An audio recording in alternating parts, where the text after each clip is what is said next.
Why does the Philippines own Sabah? But before we can answer that, we will first answer other questions such as who owned Sabah before? Who built the Sultanate of Sulu in the old days? Who gave Sabah to the Sultanate of Sulu and why?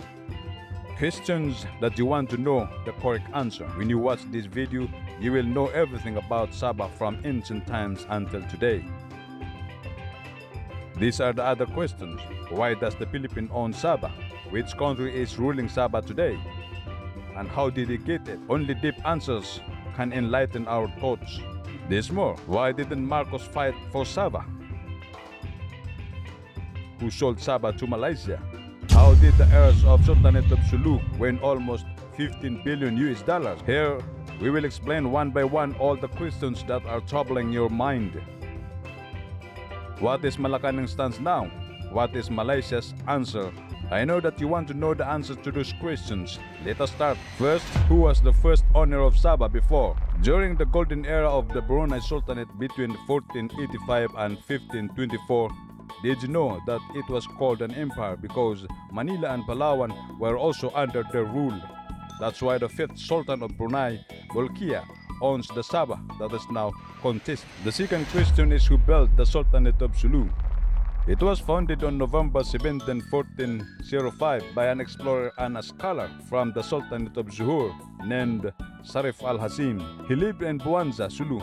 After he married a local dayang-dayang or princess, he built a sultanate. The third question is who gave Sabah to the Sultanate of Sulu and why did he give it? During the period 1660 to 1673, there was a civil war in Brunei. Abdul Hakul Mubin killed Sultan Muhammad Ali and proclaimed himself Sultan. The supporters of the former Sultan are now angry and they convinced his grandson Muhyiddin to lead them. So there was a long war in Brunei, and to end the war, Muhyiddin asked the Sultan of Sulu for additional troops in exchange of Sabah as a gift. Then Sulu sent soldiers, so eventually Abdul Mubin was defeated and Muhyiddin became the Sultan. Stay focused because we still have questions to answer. When you know this, you will be better than others who do not know the story. The fourth question is why does the Philippines own Sabah? Well, this is a serious question with a more serious answer. In 1878, Baron von Oberbeck made an agreement with Sultan Jamalul Assam of Sulu for $5,000 per year as a rent in Sabah. The Sultan of Sulu rented to Britain his Sabah territory because it needed enough money to fight the operation of the Spaniards. They were attacking the Sultan's territory at that time. In 1879, administration over Sabah was passed to Alfred Dent of the British North Borneo Company. In 1942, during World War II, Japan occupied Sabah until British administration was restored when the war ended and it later became their colony in 1946. But they still pay rent to the Sultanate of Sulu. On September 12, 1962, under the leadership of the country's president, Diosdado Macapagal, the Philippines tried to take Sabah through peaceful means. Because all the rights in Sabah were given by the heirs of Sultan Muhammad Ismail Ikiram I to the Philippines, so the sovereignty over Sabah must now be transferred to the Philippines. The fifth question is whose country now rules Sabah? How did they get it? Is the Philippines sold to Sabah? Guess what? Before Malaysia became a country, 2 commissions were sent to ask the people of Sabah if they want to be included in Malaysia. The first commission was called the Cobod Commission. It was established by the Malay and the Britain government led by Lord Cobbold. According to the report, the people favored the existence of Malaysia, but this was contested by the Philippines because there was no referendum or plebiscite being conducted asking the people whether they want to join the federation. What happened was the commission asked only the party leaders, local leaders, and leaders or representatives of organizations in Sabah. In July 1963, there was a tripartite meeting held in Manila between Indonesian President Sukarno, the President of the Philippines Diosdado Macapagal, and the Malaysian Prime Minister Tunku Abdul Rahman.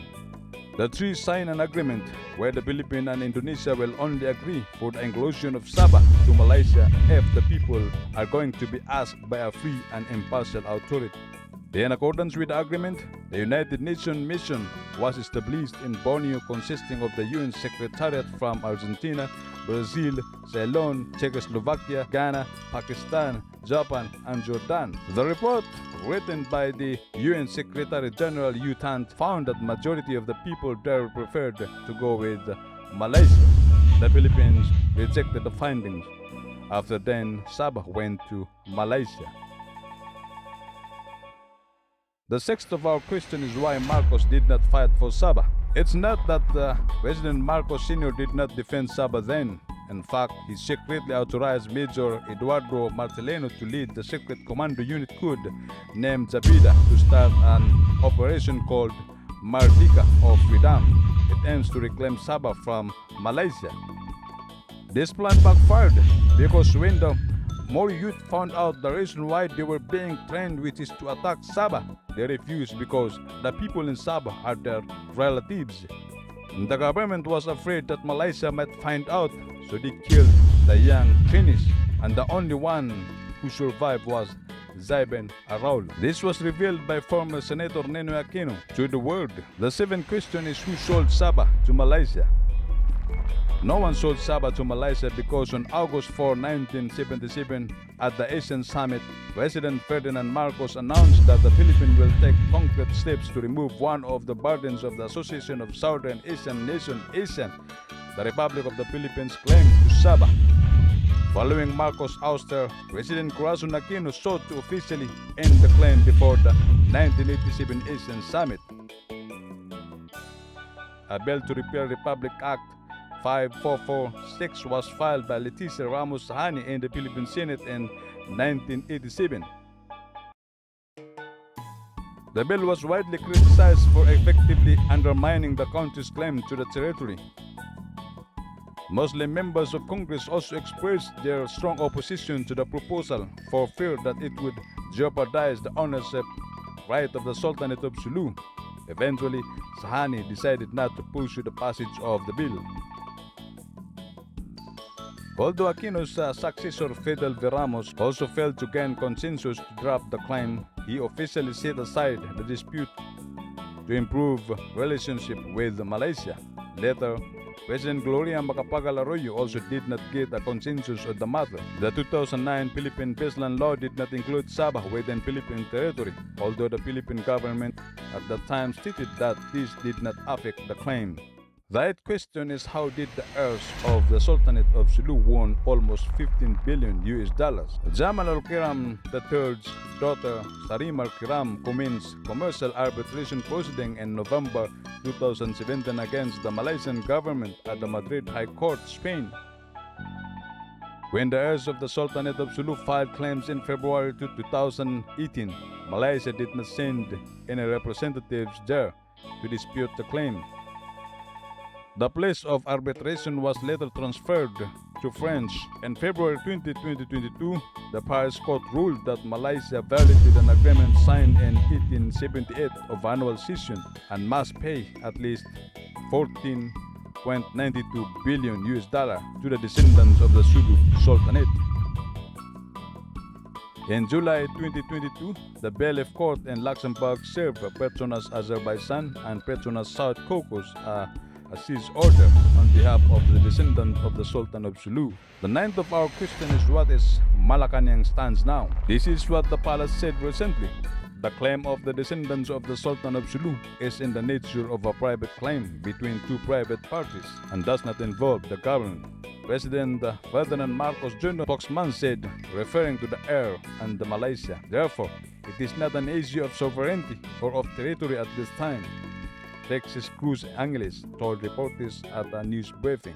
The last question, brothers and sisters, that may be swirling in your mind is, what is Malaysia's answer to the claim of the grandchildren of the Sultanate of Sulu? On July 19, Malaysian Prime Minister Ismail Sabri Yaakob announced that his government would protect the country's assets abroad. We will protect our assets abroad through legal means. I assure you that we will not compromise and defend our rights and the sovereignty of the country. said by the Prime Minister.